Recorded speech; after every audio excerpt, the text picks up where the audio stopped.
So that's awesome. I don't know if a little cold or something. It's not a big deal, but today's episode video will be thanks to this Bengal Spice Tea. They're not a sponsor, but when I have to narrate or speak or anything like that, and my voice isn't feeling top notch, uh, that and peppermint tea is are my go-tos. It's incredibly hot. You have to drink it hot though, and it helps a lot. So I'm armed with that and some seltzer water uh, to prepare myself for what's going on today. Perfect. All right. While we wait for people to filter in, I want to talk to you guys a little bit about. Also, I'm gonna be probably off center for. Yeah, I was watching the video and I was like, my head always looks too small or too big. But when I turn to the side, I don't know. Hey JJ, how you doing? So you're like, why is he? That's why, cause it's like my head is weird. So let's not.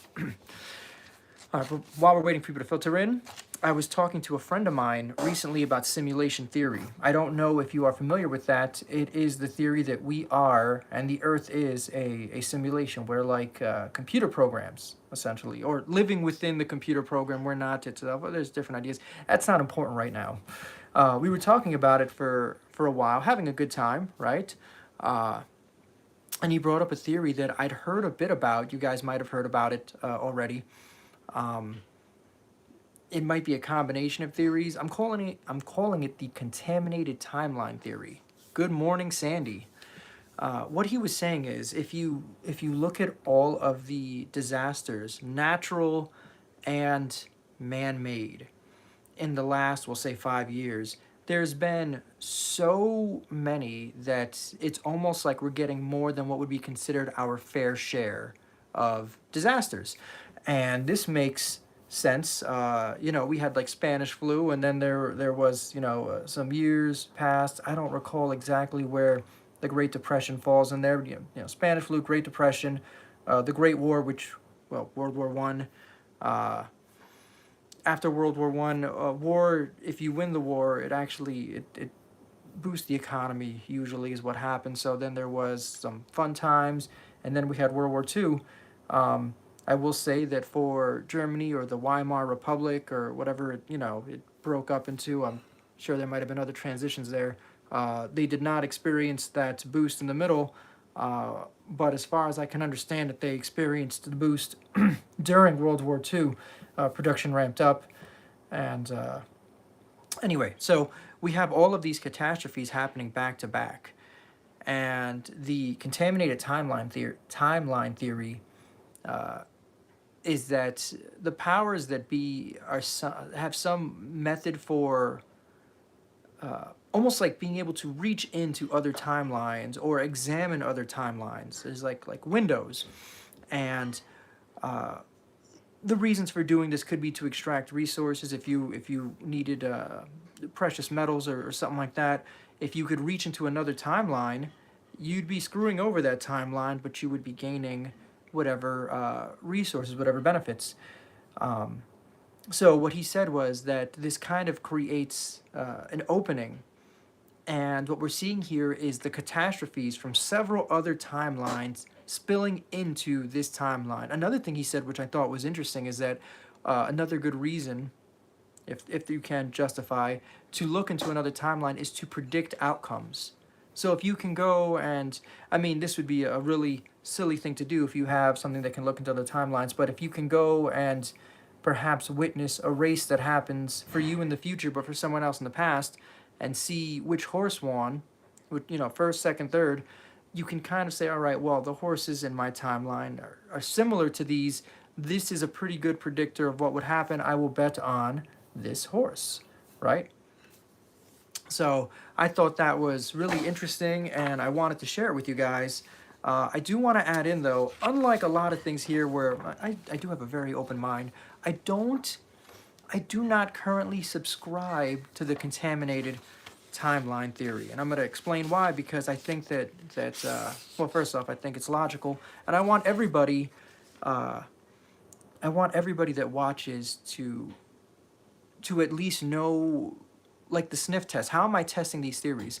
And the reason why I don't think so is because when I look around, if a person can monetize a conflict, right, without consequence to themselves, so they're receiving an incentive but without any consequence, whether the conflict be, you know, a war or any conflict. Hey, Lady Rider, how are you doing?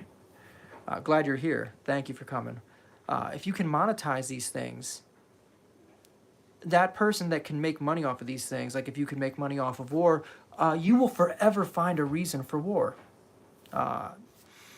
If you can sell someone medicine forever or cure them by selling it one time, and you don't care about the other person's outcome, it's not affecting you, you know, no one's going to call you on it or whatever, you have then been incentivized to act poorly. So I do what I can to, I try not to attribute evil or malice where I can attribute stupidity, which I do quite often. And I also, in as much as I can, do not attribute extraordinary means to something that I can attribute to evil or malice. So, but I thought the conversation was interesting. Me saying that certainly doesn't disprove anything. I just wanted to let you guys know how I think, and I think by doing that, when I go and I say other things, if I ever say something and you're thinking that doesn't sound right, you can very easily, like, put in the chat, you know, did you consider this? Oh my gosh, Hood Horror, what's going on? All right, so with that, let's start today's talk. Oh, before we get started, I would like to remind everybody that we are on Patreon. I know times are tough, but if you got $1 a month, please come on over. It definitely would help. And if you are one of those people that like to know what day it is, I'm going to make a fake ad for this. I shouldn't say fake ad. It's going to be a real ad, but when you guys see it, you'll be able to tell exactly what I was thinking. This is this year's Super Horror Show calendar. It's called Scary Tales. That's the Pied Piper. It is a fantastic calendar. Very thick, wonderful paper. Sammy tells me all the time, no one cares about the paper, only me, but I do care. So that's what we did. And today, because we're not going to be talking about one specific cryptid or event, today's amateur sketch is of me teaching school. That's me. I'm wearing contacts, or my vision is perfect in Doodle Land, whatever. But that's what we are doing today. Okay. So, first thing I'm going to do, we're going to read the definition of cryptozoology. Cryptozoology, the definition is cryptozoology is defined as the study of animals that are reported to exist based on anecdotal evidence, folklore, or other unverified sources. Unverified is the important word there. They are not recognized by mainstream science, so you're looking at like the Indiana Jones of like the science world, really, because we're taking eyewitness accounts and legends and then going out and seeking these things. Yeah, right, Sandy? It's like nobody cares. Roger, too. Nobody will notice. This was like, no, like when I'm creating something, you know what? I wasn't going to do this, but I've got to. If you are a Patreon, you get a Christmas card from me every year. And so this year I was playtesting different Creepmas ideas. All right, so like super fun, all killer, right? And when I created this is a lighter cardstock, okay? It's not terrible. It's not, but it feels a hair too light to me. and it made me crazy. And I was like, you know, we're not going to do this year. Like, I'll send it out for Patreon, but I was going to go and just like put them up for sale. There goes Yuletide Cat. This paper is a little thicker. I liked this one a little better. And again, nobody cares. And it's like, no, I can't, like, I have a compulsion. Where's my favorite paper at? These two were my favorite papers. You're not going to be able to tell through the screen because it's the same image, but actually this one you'll be able to tell. This is a high gloss. These were my favorites. Oh, these were the these don't even have insides. This was me just testing paper quality. Some people have to test the paper. It's Yuletide Cat, Jola Katurin. So it's he's cretinous. He's awesome. Also, all the cats are awesome. But anyway, so I do care about paper. So when we think about teaching cryptozoology in school, right, which is what I'm suggesting. I can't talk today. I do apologize. It's my throat.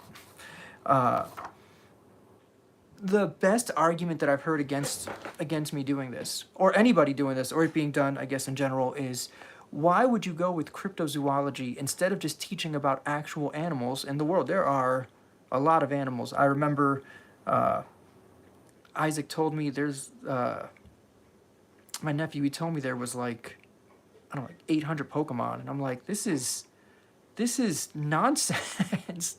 Like, because for that, I'm like, why don't we just have real animals in there and you can learn about them? It's like, well, it's because they fight each other. It's like, that's true. It might look like we're promoting animal abuse, which we don't want to do. And I'm sure Nintendo or anybody else involved in video games, they don't want to promote animal abuse. So it's smart on them to have them be fictitious. But I understand the argument. That being said, there is real merit to teaching cryptozoology in school. First off, cryptids, the idea of cryptids, real cryptids, doesn't just come out of thin air. You have, there's folklore, there's legends. People talk about this sort of thing. There are tribes that will discuss animals that we don't have any account of, and because it's like, when you hear about these things, the first question is, does that person speak English? And if the answer is no, fake, immediately. If they do speak English, how much alphabet is behind their name? PhD, you know, what? ABC, CNN, FOX, DVD, VCR, VHS. What do we have behind their name? And if there's enough alphabet behind their name, maybe we believe. But until then, completely fake. And that's silliness. That's actually really unscientific. I will say, though, I enjoy speaking English and always being correct. Isn't that great? It's like, wow, I get to always be right. I'm never wrong. Even if what I say in 2023 is the opposite of 2022, I was right in 2022 and in 2023. English for the win. So, like I was saying, open-mindedness, super valuable. And should be the cornerstone of science. If you think about it, the last 5 years of my life, I've heard the words, the science is settled, to describe a plethora of things over and over again. And then the data changes, right? There's new data, all right? When you say the science is settled, what you're actually saying is I have all of the data that I need. And I'm not saying that could not happen. If there's a number of apples in a basket and you're like, you know, how many apples are in there? As long as I have the basket and I can see the apples in there and take them out, I can give you a definitive answer. I have all of the data I need to tell you about the apples in the basket. But when you're talking about things that are more complex, right? Complex problems, when someone says the science is settled, what you're really telling me is how unscientific you really are. It's like, no. Even gravity has exceptions. That's how airplanes work, right? So, well, there's gravity. Yeah, there's gravity. I believe in gravity. I also believe in airplanes, right? I believe in both because it's not as cut and dry. You can give the easier version to children, right? It's like, and they won't question airplanes, maybe not immediately, maybe they will, I don't know, but, and then you can teach them more as they go on. You have to kind of tailor the learning to the audience, and that's fair. But blanket statements, science, no, that's nonsense. Okay, but I can't just tell children in science class or teachers or whatever, I can't just say, don't be closed-minded. That doesn't work. It's actually very difficult to promote or enforce a negative. It's like if I say, do not think about cake or elephants, right? I'm trying to do it right now, and the first thing I thought was, don't think of cake or elephants, which is in fact thinking about cake or elephants, right? So that doesn't work. But I also can't just say, I can't come out like a magician, right? And say, all right, everyone, I want you to look at my right hand. This is my right hand. I don't know, it might be mirrored for you guys. Don't look at my left hand or anything else. Only look at my right hand. Because humans, it's like antivirus software in our minds. Your brain will recognize an idea did not come from you and try to kill it, okay? This happens all the time. Just take inventory, don't feel bad. I do it too. You hear an idea, let's do ABC. And I immediately think, I don't want ABC. That's why it's important to stay quiet, give it a minute. And then I think about it, it's like, well, ABC is not too bad. ABC has merit. All right, I like ABC, right? Let's ABC. So we have to be a little more crafty about how we try to sway people, okay? Here we go. Here we go. I've got this tiny Tabasco sauce right here. It's on my computer desk. There we go. All right, tiny Tabasco sauce. If instead of me, in an attempt to not get you to think of cake or elephants, if I said, look at this Tabasco, look at that red right there, that's a very nice color red, and I like how the red and white, they complement each other, okay? If you trust me, you will examine this to see if I'm correct. If you do not trust me, you will examine this to see if I am incorrect. Either way, you are not thinking about cake or elephants. I have what I want, and I mean that's pretty much it. It's a beautiful thing, right? That's a fantastic one. If I go, or if I say this is such a special color red right here, you can look real close. Is that a special color red? Maybe it is, maybe it's not, right? But you will examine the Tabasco sauce. Always with the notes, super important. So, back to science. Lady Rage, how are you doing? Yeah, grats, welcome. You're here right at what I would imagine would be the good part, science. All right, so science is not just facts, but it's facts and discovery. It's alive. It moves. The more data you have, the more complex it exists in a more complex form every time you introduce ideas to it, right? Now, that doesn't mean that the way we teach science now is wrong. You do have to have like base knowledge. There are things to memorize. There are facts. Even there was a TED Talk that was removed, and in it the guy was talking about how the speed of light is actually not a constant.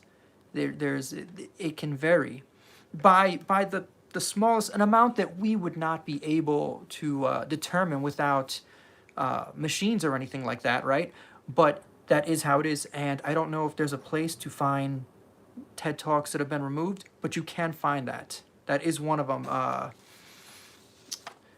That being said, we should teach them what the speed of light is. That's not the problem.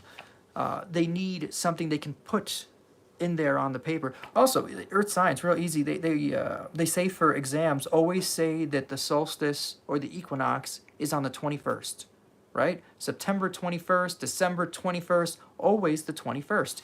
It's not always on the 21st, but for the test, that's what we say. If you want to go in deeper, you can figure out more. But at least having that base knowledge, you can go and use that for other things, like learning seasons. So, because science is not a straight line, uh,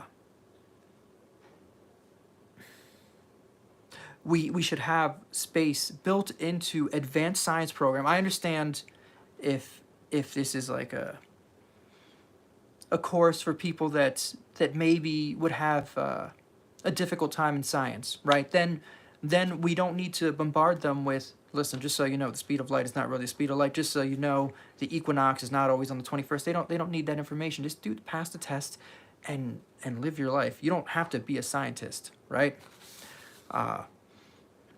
But there's been changes, even as far as cryptozoology is concerned. And for that, this is what I should have made an amateur sketch of. Do you guys know what the okapi is?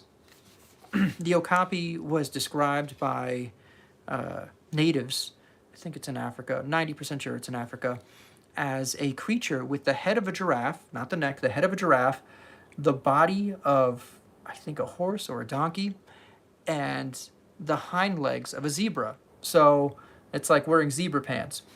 And for years, they went on and on about this creature, and everyone's like, these people are they don't know anything. They're misinterpreting data. They saw, maybe they saw a donkey next to a zebra, and they weren't able to see. These people that survive in this environment, that have done so for hundreds of years, can't identify a zebra next to a donkey. That's their argument, because these people didn't speak English. So they were wrong. But in 1901, someone that probably spoke English, I don't know, it actually could have also been a German. People listen to them pretty good too. Someone that spoke a language and had some alphabet behind their last name finds one of these things. And now they're in so many zoos. If you have gone to the zoo, several times as a child, bigger zoos, you have probably seen one of these. Because in 1901, after it was discovered, everybody wanted this magic creature. Some people call it the African unicorn. So yeah, it's Africa. That being said, so now we're looking at, listen, you guys were just straight wrong here, right? You guys, no, this is fake. And hypothesizing and theorizing about okapis, I don't know how much you would gain from that, but at least at a minimum, you have to acknowledge that the closed-mindedness, it was a detriment to this creature's discovery. Now, I'm not saying everything that someone says, we should go and investigate. We have to have open minds. Send everybody over here, find this thing now. No. But don't, like, poo-poo it. It's, just because you've not discovered it yet does not mean it does not exist. All right.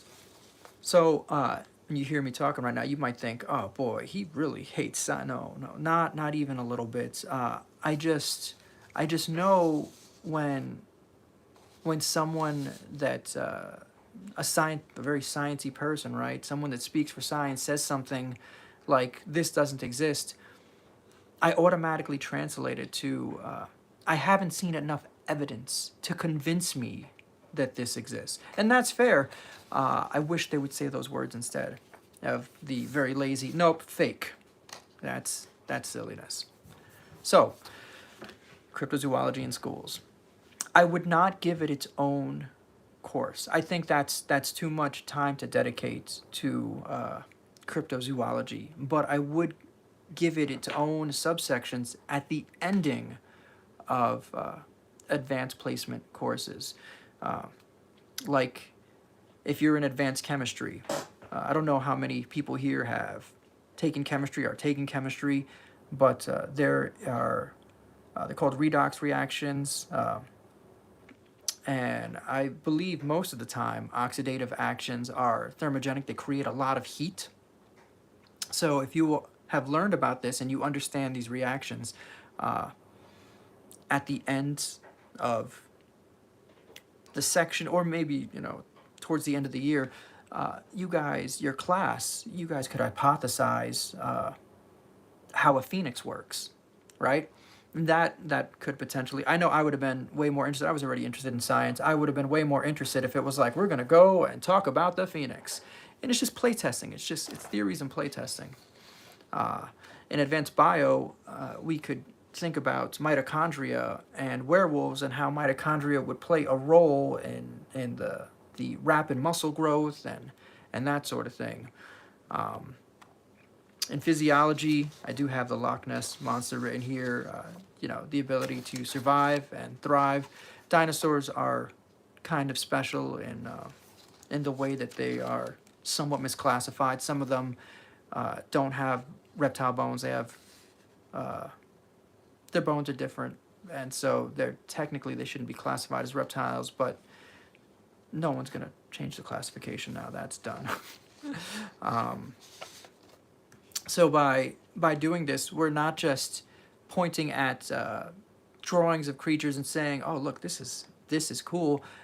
We are getting critical thinking out of this. There's real value to the kind of playtesting that we're doing, and I'd like to talk about that for a moment. Oh man, sometimes I think I should have been a teacher, but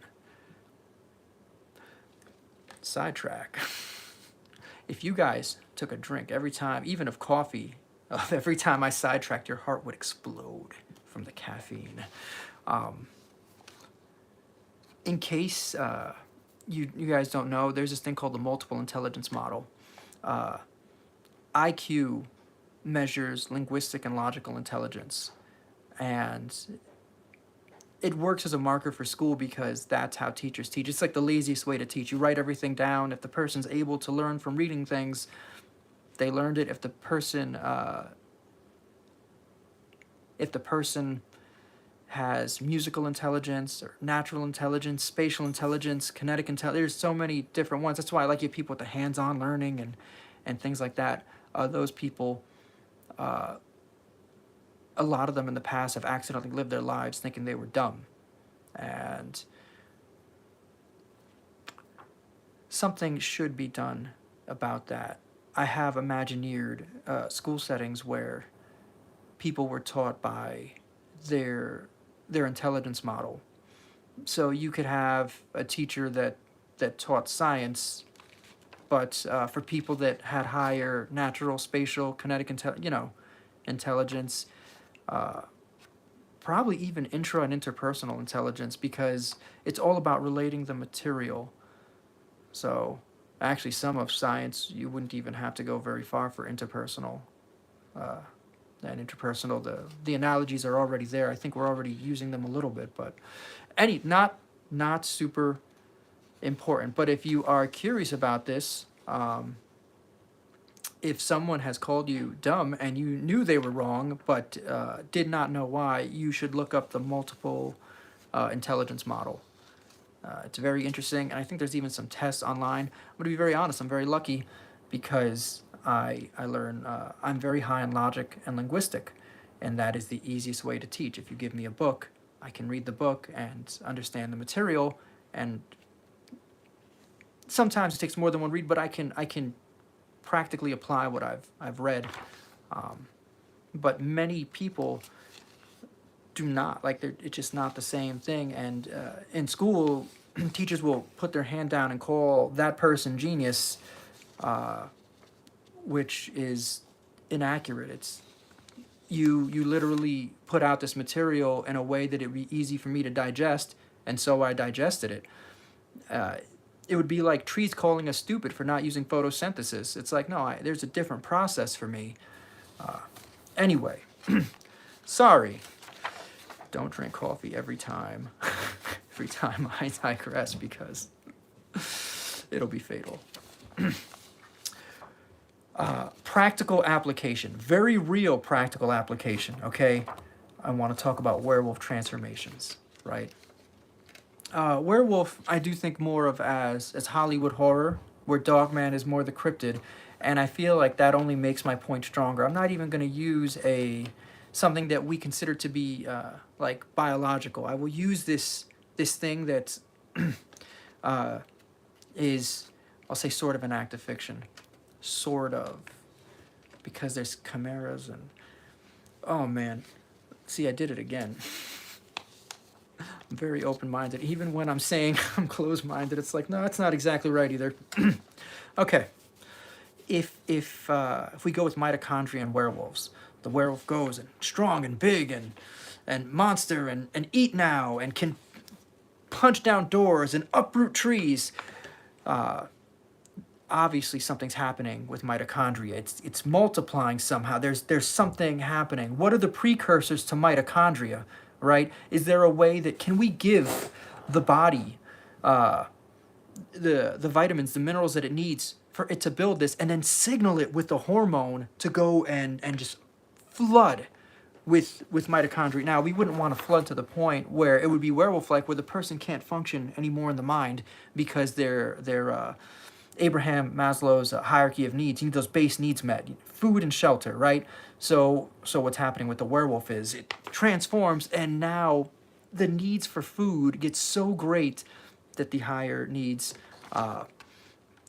they can't coexist. You have to. It's a building block. First, I get the food and the shelter, and then eventually you reach self-actualization, granted the proper environment and nourishment, both physical and emotional. Oh no, Lady Rage, no, I'll be so sad. Don't do that. No. Oh no. Okay, so let's pretend that we have a classroom, advanced biology, and they start playtesting this idea. And we'll use Lady Rage. Lady Rage is in this classroom, and Lady Rage is very excited by these thoughts, and Lady Rage dedicates her life to science, right? And eventually, these theories that were playtested eventually bear some fruit. How much would that be worth to an athlete if not the werewolf superhuman, I can break you in half, but to get even a moderate boost, 20%. If you could be 20% stronger by taking these vitamins in this order and then this specific hormone, what would that mean to football, baseball, basketball? What would that mean to fighting sports, boxers, MMA? These people would go absolutely, the amount of money that would be available, right? And I'm sure there are already scientists thinking about this, right? Because it's literally a gold mine. But you want outside of the box solutions. It really helps to be thinking outside of the box, right? And even if you don't like sports, let me tell you about the order of how these things work. Whenever anything like this happens, something magical, incredible, sports and the super rich always benefit from it first, always. But you give it a little time, people start figuring out how to be more economical and creating the desired effect. And eventually you can have people with degenerative diseases, right, being given these cocktails and being able to regrow muscle tissue, or maybe even applied correctly, brain tissue. There's this whole world of application, and it all started from the analytical and critical application of these real world concepts. Mitochondria is real, on something that is not widely accepted by science. We could even, they don't even have to say that it's real. They can just say, we are doing this to play test so you can critically think. It would be good enough.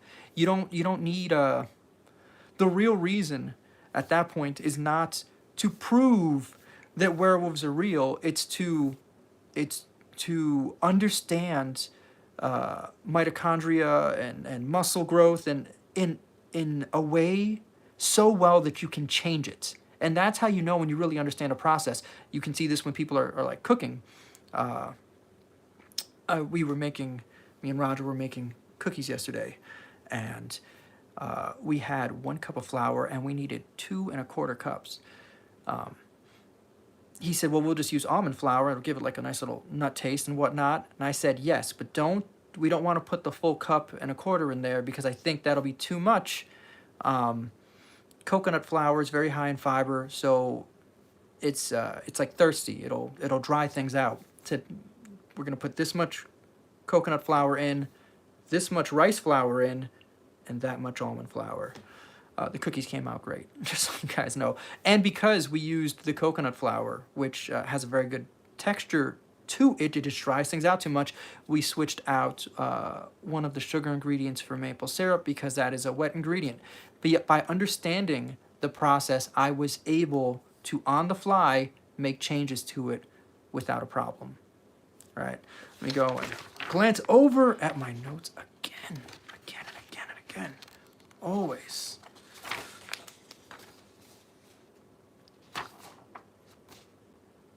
Wow, I did pretty good. Does anybody have anything that they would like to add to this topic right now? Any thoughts? It's all right if the answer's no, but I want to make sure the floor is open. Lady Reagan, in case you didn't see it, this was the amateur sketch of me teaching school. I'm wearing contacts in it. I'm a cool guy. All right. Thank you all for coming today. Don't forget, we are on Patreon, patreon.com/superhorrorshow. We are selling the calendars on eBay, not selling Creepmas cards this year, maybe next year, because I need the paper to be correct. Either way, thank you. Yes, please take care of yourself, everybody. Until next time. Funny enough, Sandy said something about the Cheshire Cat when she saw Yellow Katoran.